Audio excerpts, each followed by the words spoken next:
Welcome to the Bitcoin Boomer Show. Here's your host, the Bitcoin Boomer himself, Gary Leland. And welcome to another episode of the Bitcoin Boomer Show. I'm your host, Gary Leland, and our goal here is to teach or educate you about Bitcoin. That's it, to teach you about Bitcoin. I'm not trying to sell you any Bitcoin or anything like that. I just want you to know about Bitcoin. If you watch this show every week, pretty soon you're going to find out you know a lot about Bitcoin. So do watch or listen to our show in future. We do have today, we have Terrence Yang, Managing Director at Swan Bitcoin on our show. This is going to be a great conversation. Stephanie, my great producer over here, we're in Dallas, Fort Worth. Stephanie, you pull up the bios on these people and put everything together. What'd you think of Terrence's bio, and you have any questions for him? Yeah, so kind of front and center of Terrence's Twitter or X profile is Terrence Bitcoin, then something that I'm not familiar with, NGU Hard Money.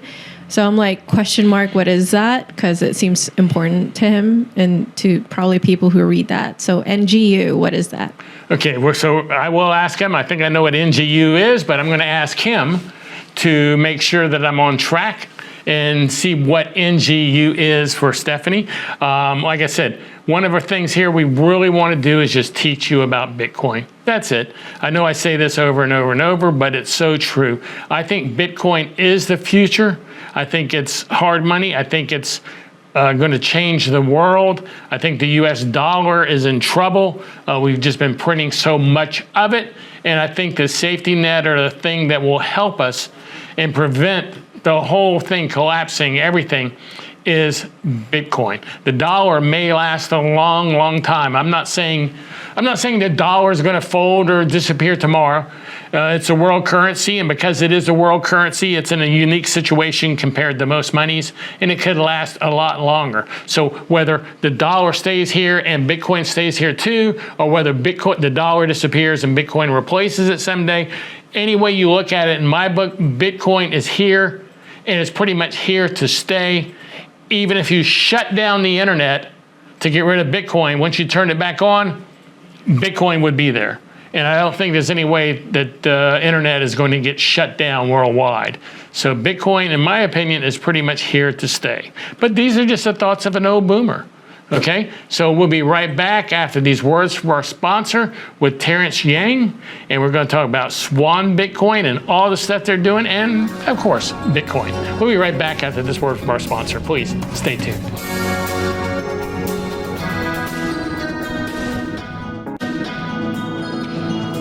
And welcome back to the Bitcoin Boomer Show. As I said earlier, I'm your host, Gary Leland, and we have a great guest for you today. You know, the purpose of this show is just to teach you about Bitcoin, what's going on, just to help educate you. I said, I don't have any Bitcoin I want to sell you. I'm not selling mine, but there are people who will sell them. And today we have Terrence Yang, from the Managing Director at Swan Bitcoin, on the show. We're going to ask a lot of questions, learn about Bitcoin, a lot of stuff to go over the show today. Terrence, welcome to the show. Thank you for having me, Gary. Great to see you. It's excellent to see you. You know, I get to see you at least once a year in person at the Pacific Bitcoin Conference, which is a great conference that you guys put on out in Santa Monica. But before we go any further, how about give everybody a quick bio on who is Terrence Yang? Tell us so people know. Sure. So I'm the son of two teachers. Fast forward.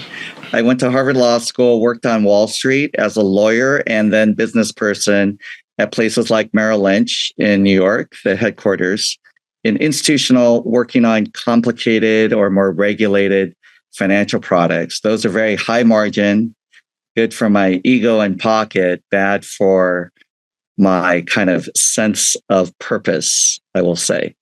So we had a lot of fun doing that, but Bitcoin, I discovered in 2012, ignored it like many people do the first time. In 2014, I got back into it and was one of the first batch of mentors at Plug and Play Bitcoin Accelerator. Plug and Play is a Silicon Valley sort of startup funder.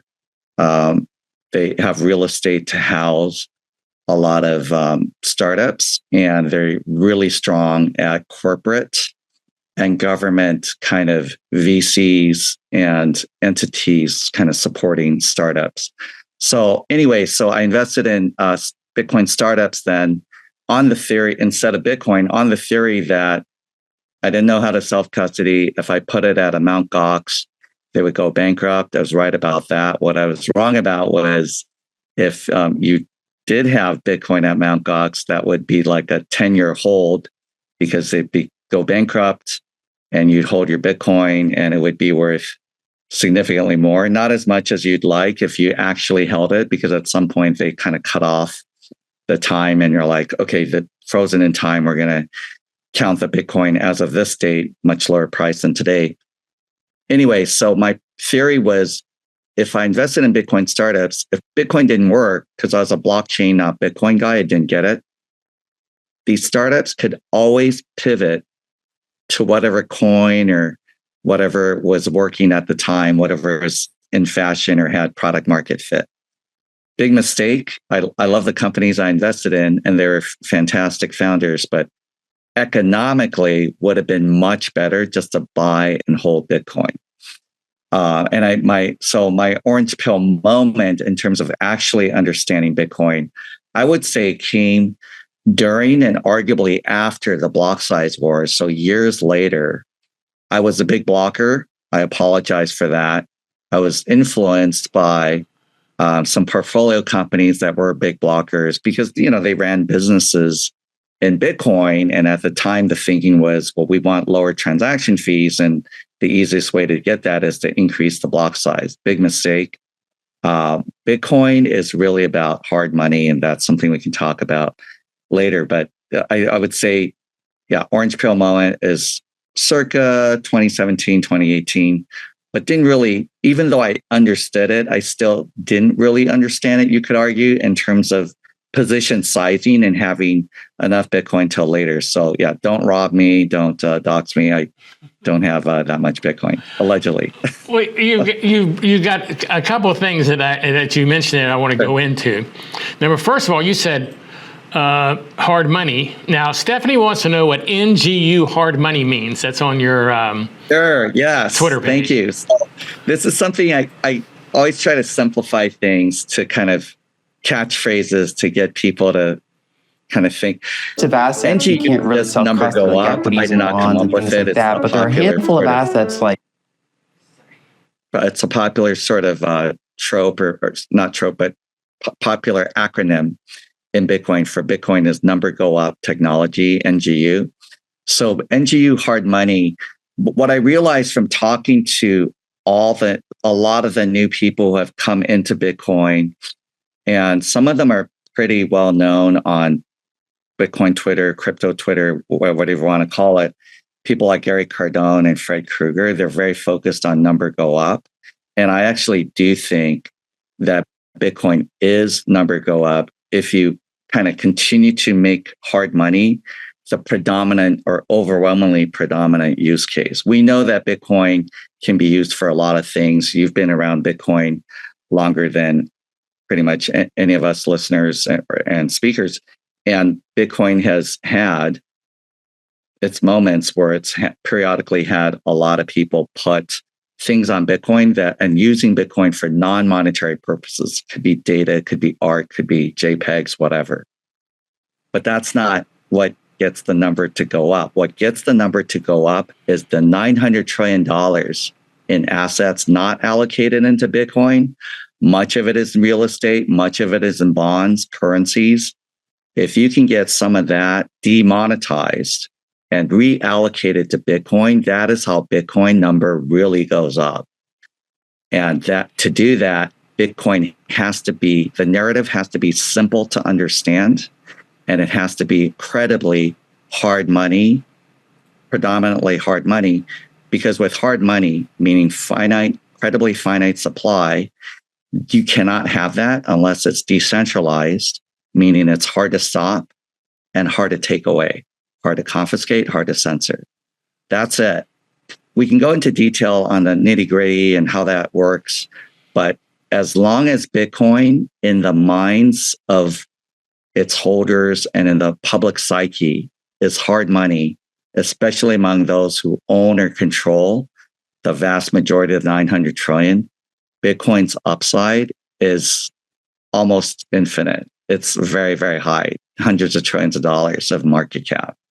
So much bigger than NVIDIA, much bigger than Apple, much bigger than Microsoft. And people are expecting big numbers for the next 5 years. I mean, of course, we've seen a lot of bull markets, and we've seen it go up fantastic amounts, over past cycles. And maybe percentage-wise, I don't know how big it'll be this cycle, but now we're talking big numbers that it's starting at, with it being $58,000 a day. It doesn't have to go up 1,000% to be a lot of money. Now we're talking about, for the people who got in early, or got in even in the last 4 years, or even this year. I mean, it's just never too late to get into Bitcoin. But I didn't even get the NGU number go up there. So when she said that, I said, "Oh, that's a good question," because I don't even know what he's meaning. I knew what hard money meant. We need to change that if even you didn't get it. Yeah, it's maybe not used as much. It was used a lot in 2021 by some folks like Pierre Richard. Oh, I'm familiar with it. I just didn't. Oh, okay, I see. Yeah, I just didn't get it. So and that's probably a boomer thing. I always blame anything on being a boomer. Not at all. That works out real well for me. I really take advantage of that. People open doors for me, help me carry stuff. They do all kinds of stuff for me. So I enjoy being a boomer. I let people take care of that. So, so I think that's pretty amazing there. I want to get into a lot of stuff with you, and too much for this section. Now, something Swan, I think we can get into this real quick. What do you think? Let me ask you this. What is driving Swan right now? What is driving Swan? You got about 30 seconds left just to give us an idea, and then we'll come back to that after the break. Yeah, sure. So the number one thing driving Swan is everybody who works there top to bottom, and we're a very flat organization, is on a mission to make Bitcoin succeed and have more people buy Bitcoin. I think a lot of us want it to happen before governments and Wall Street buys Bitcoin. So that is our mission, and a lot of us work for way below market. There's no other company like that, I think. So everybody. I mean, there are Bitcoin companies like that, but outside of Bitcoin only companies, there's nobody's like that. So the AI getting paid millions of dollars a year, right? So people are willing to do more for less because of what it is Bitcoin. We'll be right back with more from Terrence after this word from our sponsor. So please stay tuned.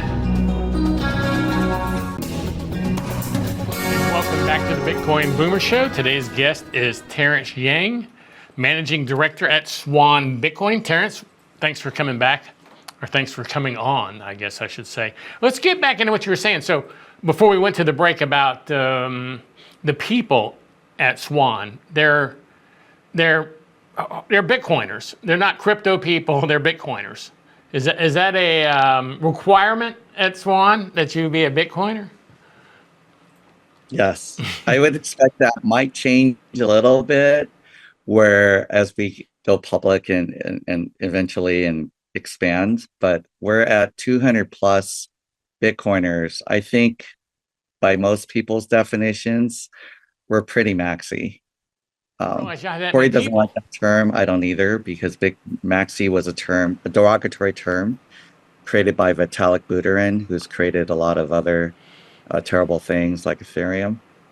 But have you noticed how Bitcoiners have a tendency to take insults and go with them and going, hey, there's nothing wrong. Like, for instance, Maximus is what he called true Bitcoiners, and they were like, yeah, that sounds about right. And then, 2 years ago, we had that monster created that was eating energy, and that was supposed to be an insult, and everybody started going, oh, I like that. I'll go with that. So Bitcoiners, true Bitcoiners are pretty proud of the fact that they are focused on the real hard money, and they know what it is, and they just say, I'll go with that. So I always find that amazing how we seem to take all that stuff in pride. Yeah, it's mostly good. I think as we try to cross the chasm to the mainstream, and remember, 8 billion people own 0 Bitcoin. And $900 trillion of assets are not allocated to Bitcoin. Bitcoin is a 1 trillion plus asset doing fantastic in its young existence, but so much more potential. So if there is a risk that if you kind of overdo the embracing of insults, things that sound insulting to most people, and it's like, why are you guys so calling yourselves a maximalist? You sound like an extremist or crazy person, a psycho. It can create an image in people's minds that we are the other. We are not normal, and we're kind of this weird group of weird cult that embraces extremes. But I've had several occasions where I've been somewhere and someone's come up to me at a conference that was like, or something, and they'll start trying to tell me, like two of them will come up, a guy and his girlfriend or wife or whatever, and he'll start trying to convince me I need, because I'm an old guy, I'm an old boomer, and they figure I don't know much, I guess, about their coin that they're pushing, and the wife will go, this guy's a maxi, you're wasting your time on him. And so it's kind of nice to be known as, yeah, it saves you a lot of time. Yeah, they're using maxi, crypto people do this especially, and no coiners, they use the term maxi as closed-minded. Yeah, which is fine with me because I am kind of closed-minded when it comes to that. Hey, a lot of things I want to talk about with Swan, so I'm going to move through some of these because I didn't even know some of these. Now, you guys are into IRAs now. You're into vaults now. You're into miners. You're into a lot of stuff. So let's go over vaults first. What are you guys doing? Yeah, sure. Swan Vault is our 2 of 3, for now, 2 of 3 only, multi-sig collaborative custody product. What I love about it is when we first launched, I asked our engineers and our product people, why didn't you just copy what the leading competitors did, right? And you're having this thing where Swan owns the second key and the default second key. By default, when you want to move your Bitcoin, you insert your one of your 2 private keys. The other key will be the Swan key by default. Why don't you just make it like the others where you insert your 2 private keys? That's what people are used to. And they said they thought about that, but it's actually better for the customer, better for Bitcoin and Bitcoiners to have Swan be the default second key. It's free, or as my late dad would say, prepaid, because we do charge you a fee, but there's no per use fee. So you could move your Bitcoin all the time with Swan as the default second fee, no additional charge, right? Prepaid or free. And you're more likely to what? With your 2 private keys, you're more likely to keep them geographically separate, not one at home in the kitchen, one at home in the living room, but one at home in the kitchen and one at your aunt's place that you trust, or a PO box or safe deposit box or something like that. One at work, one at home. So it's geographically separated. Why? Because what if there's a fire? What if there's a burglary? What if you're robbed at home and they take your 2 private keys? Then they immediately move your Bitcoin. It's gone forever. Not your keys, not your coins. And once you lose 2 of your keys, once 2 of your keys are compromised and someone else has your 2 of your keys, your Bitcoin's gone. Because if they know what they're doing, and they do, because how else would they get 2 of your keys? They're gonna move it to their wallet, and just like physical cash, it's gone. So I want to make sure I'm clear. So if I have some Bitcoin and I want to move it, I put in my key, and then I have to get you to put your key in too to move it. So that's the default. Yeah. You can always, because it's 2 of 3 and you control your Bitcoin, you have 2 out of 3 keys. You can always use the 2 keys, right? You could keep one in the kitchen, one in the living room, even though Swan is the default second key, or one in the office, one at home. And you can still use your 2 private. You can always use 2 of your keys to move your Bitcoin. Okay. But by default, because you can be in 2 places at once, if you keep it geographically separated, your 2 keys the way it's supposed to be, by default, it's more convenient to use Swan and not have to put someone breaks in my house there and holds me, a $5 wrench attack. I'm going, I only got one here. May cause me to go to the hospital, but I only have one. So I find you pretty credible. yeah. If they know anything, they're going to know. To the person, you just show them this clip or, our swan.com/vault ad, what that explains this stuff. So if I want to move, let's say I want to move a Bitcoin, and I got one key at my house and one key's in Washington, so I put in my one key. Do I just call up on the phone, or how do I get you guys to put your key in? Oh, you just go online. We may or may not do extra security measures, right, to make sure it's you. This might include video verification. Our risk and security team is state of the art. We have Scott Kisser, who's the Chief Information Security Officer. We have Desh and others who are fantastic. They bring a lot of Kohane type of energy. No, I will not explain that because that's an inside joke to my Swan friends.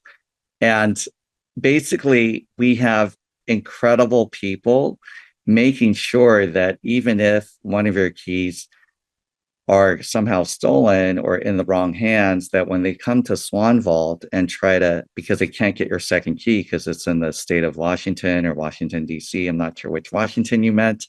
But anyway, if they only have one of your keys and they realize it's a Swan Vault, they go to your Swan Vault and try to move it. It's going to be very hard if they're doing something a little off. But if it's, nothing horrible, but it's just like if there's, they're doing it from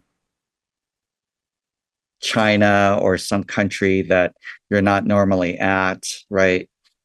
And we know you use a VPN says that you're in France all the time or whatever, then maybe that might trigger something. I believe that's how it works, but yeah, we need to. But I can change it. I can change it to use my 2 and not be dependent on you if I want.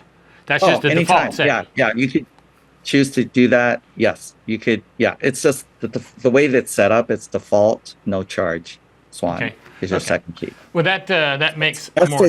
How long does it take to get a response? Single key. If I say I want to move some Bitcoin, how long does it take to get a response? And we got like 30 seconds. Not long at all. Okay. I didn't know if I want to make sure it wasn't 2 days. unless there's some red flag. Yeah. Right. Well, that would make sense. Yeah. I want you to slow it down if it's a red flag there. Yeah. Okay. Well, that answers all my vault questions. We're going to take a break, but after this break, we're going to come back and we're going to talk about IRAs. Because Swan's doing IRAs now. So stay tuned. We'll be right back after this word from our sponsor. More from Terrence.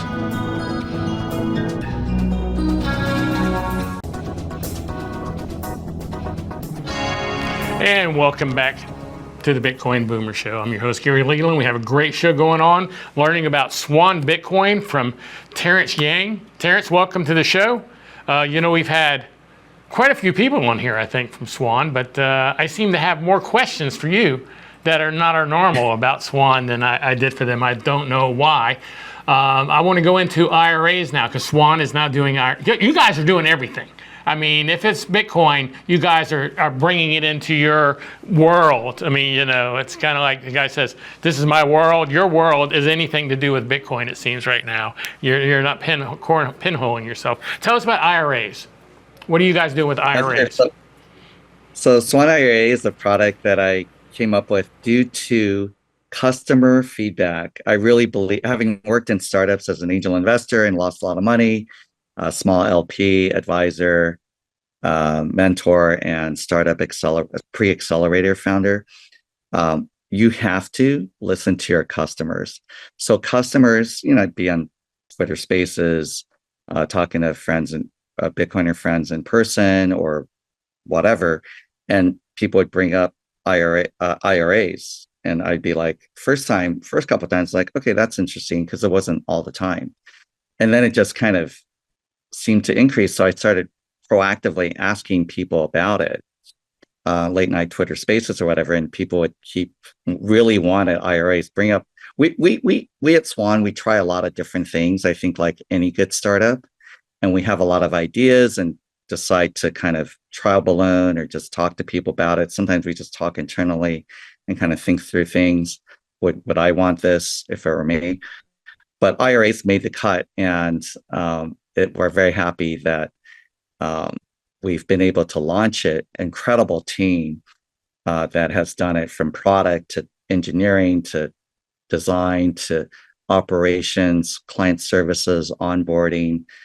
We have inside sales. They're just incredible team that did this. So it's really all of them and a team effort, and our customers giving us fantastic ideas and feedback. So basically, Swan IRA is best in class. I'm convinced, because I know what our competitors do. I know what we offer. What is our differentiators? We offer much better customer service and onboarding. For example, if you're moving your Bitcoin from another IRA custodian, we can do that. They're not necessarily going to want to let you do that, but a lot of times they have to. So we have a way to, because of our relationships, and we compete and cooperate, because once in a while, right, we do have customers go the other way. It's quite rare. And it's usually not for, I think, long-term good reasons. It might be short-term price motivated, which I think is not good. So we have best kind of customer experience. Then we have the best kind of lawyers and risk managers and security people, making sure that you comply with the Internal Revenue Code, the tax court rulings on related things like physical gold, and can you self-custody physical gold, and things like that. So we're really, really strong on that. We have consensus with lawyers that I've talked to, whether they're Harvard Law classmates, top law firm attorneys that we've engaged, or just top law firms when I'm at their cocktail party and talking late at night and telling stories about things. They all agree. So, and some of our best competitors legally agree with us. So we're the best IRA product by far. Do you have an IRA like Roth and just a basic IRA? Roth, yes. Thank you. I'm going to get into that. So Roth and traditional, contribution, rollover, transfer, we do all of that. And we do backdoor Roths or Roth conversions. Oh. Currently legal. That's how Peter Thiel was able to turn his startup stock, right? Because Roths are income capped, but through the backdoor Roth, you can put your assets in a traditional IRA, which Peter did, and then backdoor that into a Roth through a conversion. You will owe taxes on ordinary income on the entire amount because you never paid tax on it. So the tax deferral goes away, replaced by pay tax now on your Roth, but not on the big bountiful harvest decades later or years later, hopefully decades later. And in Peter Thiel's case, he put in this startup stock that allegedly was worth not very much, whether it's Palantir, Facebook, or PayPal. And now he has a $5 billion plus Roth IRA. Oh my gosh. It's insane. You know, at my age, figuring out the law. Well, I was going to say, at my age of 70, the savings on the Roth, a normal Roth is not a big deal. Because how long am I going to live? You know what I mean? I might live 10 years. You know, it's not like I'm going to have it in there 30, 40, 50 years. I live 40 years. Huh? You might live 40 years. I might. You're getting your son, you're walking. But I'm saying, what I'm meaning is, you know, with Bitcoin, doing a Roth with Bitcoin, in a matter of 3 years, I'm not saying it will, but it's possible that in a matter of 3 or 4 years, it could make as much as a regular Roth would make in 20 years of another product, is what I'm saying. Yes. Because the potential profits off of Bitcoin are, to me, seem to be much higher than they are off of being a regular, just stocks or something, you know? Am I wrong on that? Roth? Mm-hmm. I think the Roth, especially the backdoor Roth, plus Bitcoin equals magic. It's just amazing to have an asset that should grow at a very high rate of return in a way that is tax-free once you pay tax on the small seed and not the big bountiful harvest years or hopefully decades later. Even years later, it can be very good. Obviously, position size correctly. This is something that people like Hafa Zagori and Lynn Alden and others have talked about Sam Callahan. What does that mean? That means you might have, let's say you have $100,000 and you want to put it all into Bitcoin, but you don't have the confidence, or you don't have that many years because you are older and you don't know when you want to take it out, or when the required minimum distributions occur if you keep it in traditional. But if you're doing an IRA and you might or will need to take out your Bitcoin and sell it for cash, or even if you keep it in Bitcoin, you just are going to need cash at some point. Can you withstand the market volatility of Bitcoin? So if maybe with 100,000, you might not want to have your entire 100,000 in Bitcoin. Maybe you have 40,000 in Bitcoin. But the key is you're confident that you will never sell it unless you really have to or want to buy a second house, to enjoy vacation, or to whatever, to live life. So position sizing is very important. I think it's much better to buy a small amount and then add to it to a level where you can buy and hold it and never sell, except for tax loss harvesting, where you sell and rebuy through Swan. But otherwise, I think it's much better just to start at, let's say, 40%, stay at 40%, you're good. Instead of starting at 100%, you don't have the wherewithal, or the laws don't allow you to keep it, in a tax-free way or tax-deferred way for much longer. So you really don't want to be selling Bitcoin.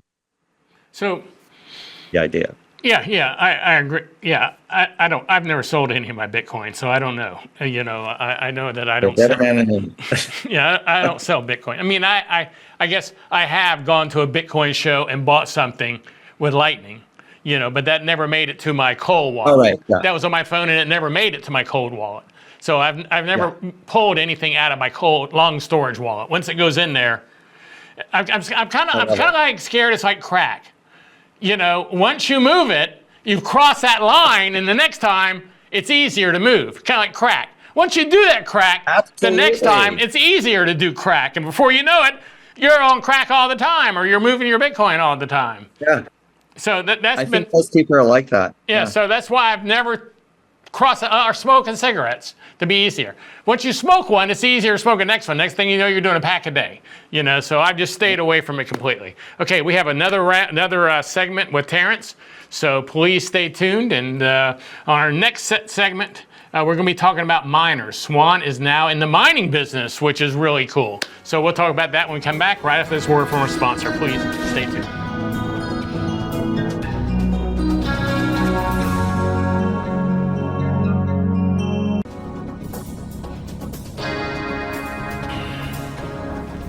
And welcome to the Bitcoin Boomer Show as we return with Terrence Yang from Swan Bitcoin. Okay, Terrence, as I said, I want to get into mining now. You guys are even mining, and I think you told me y'all were one of the top 10 miners. Am I remembering that correctly? Yes, by exahash. Yeah. So that's how you would measure it, I would think. So give me the lowdown on, or give everybody the lowdown here on Swan mining. Yeah, so Swan Mining is quite profitable. We have an excellent team led by Hafa Zagori and Guy Gomes, our Chief Investment Officer and President, respectively. And basically, we've been able to build this very quickly. I'm not on the mining side. We have two divisions at Swan, broadly speaking: institutional, which is primarily mining by revenue, and then retail, which is primarily driven in terms of revenue by private and IRAs and soon to be Vault. But in terms of the sheer number and power of the Swan brand, it's powered by the plebs, by a retail arm. So basically, Swan Mining is amazing because we've been able to work with big institutional investors who have invested in us. They realize that we have the expertise to source cheap electricity, to source cheap ASICs, to execute. And we have something called Swan Managed Mining, where we already have hundreds of millions of dollars. This is all public info. So unfortunately, your listeners are not getting anything private from me. And if they want private info or more insights, that you should have Corey or Hoffa on your show, and they're excellent. And sometimes I learn some news from them, or maybe they said it before internally at a Swan meeting, and I may have missed it because it might be at an all hands or something like that. But anyway, so we are have hundreds of millions of dollars in Swan managed mining invested by institutional investors who put in at least $100 million. And then they want exposure to Bitcoin mining. Bitcoin mining is very exciting, gives you something a little bit different than owning Bitcoin. So this is only for big institutions that can put in $100 million, totally different from the kind of cloud mining stuff for retail that are pump and dump scams, almost invariably, right? And so basically, they want exposure to mining. They have capital. We have the expertise. They mine with us by giving us the cash, and we kind of give them updates and so forth. So they have great lawyers and great risk managers, these investors. And so it's kind of a very balanced negotiation. When you have a company like ours and a company like theirs negotiating with each other, it's a very smooth and productive process. Very cool. Very cool. So yeah, y'all are into everything. Hey, I'm just going to whip through this real quick here because I would say we test everything. We test or think about everything, and then we pick and choose and stay with what works, and what works we, obviously double down on. So I think we're really good at that because we have killed some products that's going to hurt some people in terms of, they'll be disappointed, but there weren't enough people using it. And we just really have to focus. And the focus is sort of a lot on Swan mining and building out the rest of our institutional arm and the Swan kind of the products that we already talked about. Well, you've grown a lot since Give Bitcoin. I think that was the original site. The original thing was Give Bitcoin as a way to gift Bitcoin to people. Hey, last night, I think you told me you spoke at Santa Monica. Let's talk about that real quick, because I think that's pretty exciting. What's going on in Santa Monica with Dumbay and everything? Yeah, so the key is the vice mayor of Santa Monica and Dumbay came up with a plan for the city of Santa Monica where Dom spoke, Mag spoke at length, and Lisa Huff flew in from Houston, Max flew in from Canada, Asher Hopp, my good friend, came over from Orange County. We had Terrence, Michael, and many others. I don't want to get into all of them because I'm going to miss a few. But I got home and I think I went to sleep around 3:30 a.m. I was so excited. The city council didn't vote on this until after midnight, but they voted 7-0, City of Santa Monica, God bless them, to approve the first in the country city Bitcoin office, Santa Monica Bitcoin office in this case. No other city, county, or state has done this. So what does that mean? This is a zero-cost initiative where they partner with Proof of Workforce, led by Don Bay, who's great, as you know. He was the past president of the Santa Monica Firefighters Union and the person who is instrumental, or one of the key people instrumental in getting 3 unions now, all in the United States, to buy and self-custody Bitcoin through union funds. So this is not pensions, but union funds.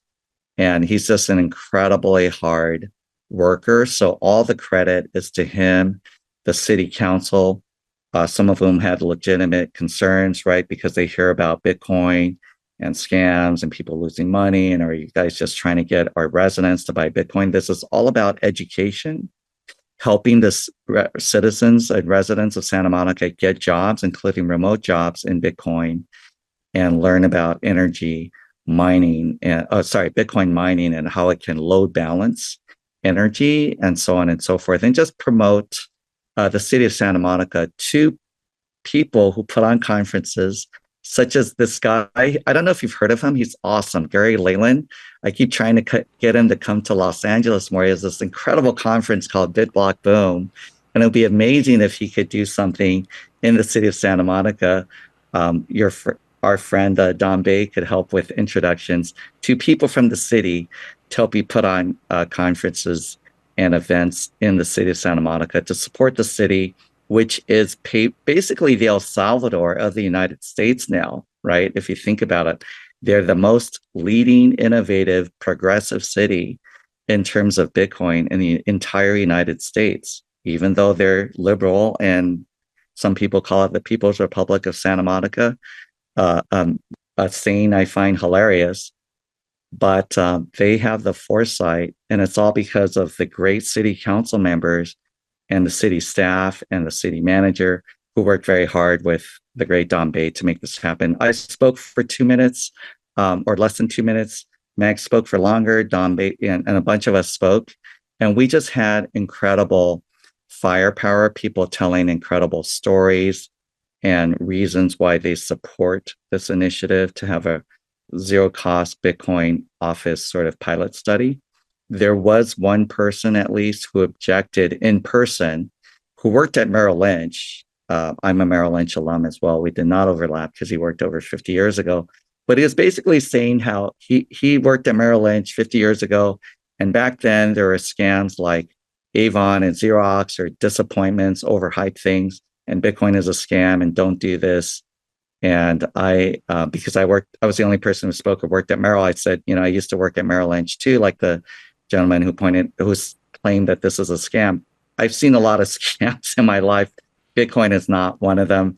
And then proceeded to reiterate what Asher had said earlier about Fidelity and BlackRock, two major asset managers who manage trillions of dollars each, have Bitcoin ETFs, and you can buy it through a Schwab account. So this is already mainstream and legitimized. Yeah, it's hard to believe that people are still calling. There are 11 ETFs, I think, right now, Bitcoin ETFs, yes, that the SEC has approved. So it can't be, I don't think Avon or any of this stuff they're talking about ever got the SEC to approve an ETF. So I think that puts us in a different category. Hey, Terrence, we're about out of time here. So is there anything you want to say before we get out of here? Or where can people follow you? They can follow me at TY and Clubhouse on Twitter, and email me at swan.com/private/Terrence.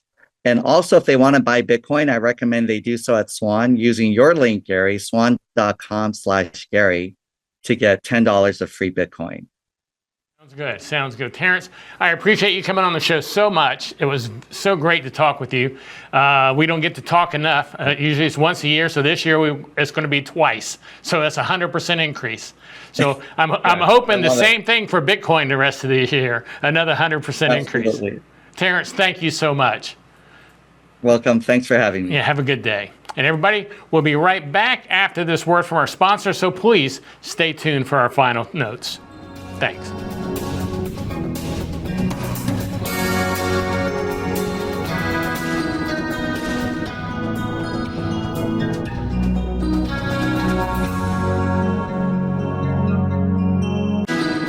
And welcome back to the show. I hope you've enjoyed today's interview with Terrence. He was quite an educational show, I would guess, learning so much about Swan. I learned things I didn't even know.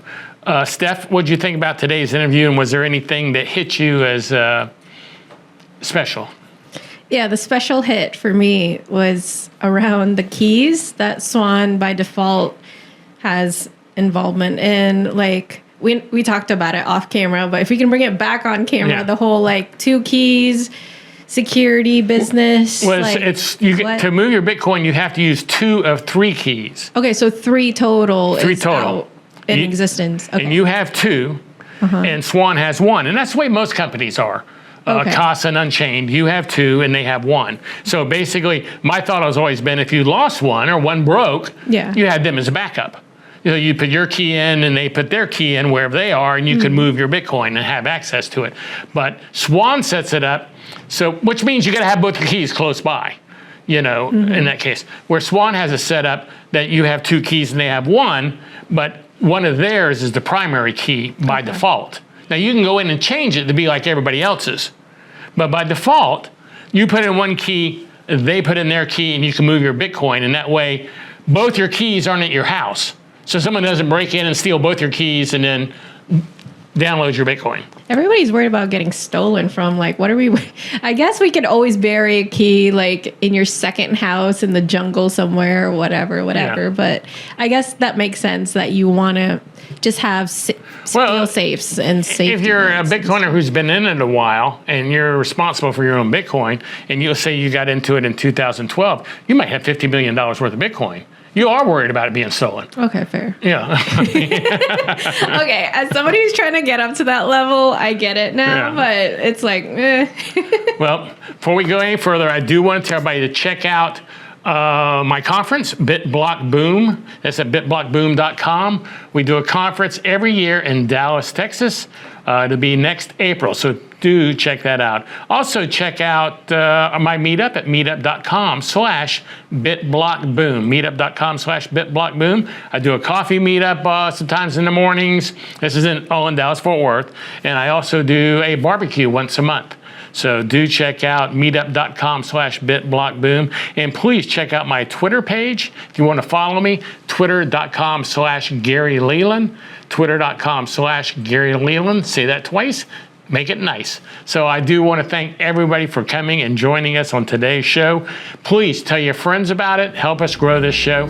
Thanks again, and we'll see you next time. Remember to stack those sats.